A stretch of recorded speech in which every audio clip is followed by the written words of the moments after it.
Hello, I'm in a 2012 Dodge Avenger, and today I'm going to show you how to refill your windshield wiper fluid. So first, to make sure your hood's open, and then we'll go up to the front. And we're going to look for this symbol. This is the cap to your windshield wiper fluid reservoir, but we'll just open it up.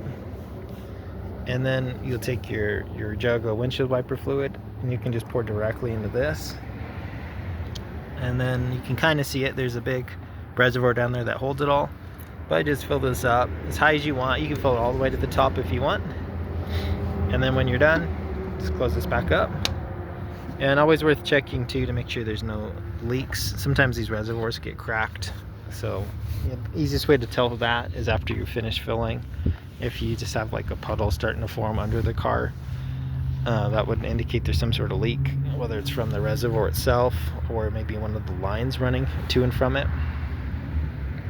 But that's it. I hope this was helpful. Hope you have a wonderful day.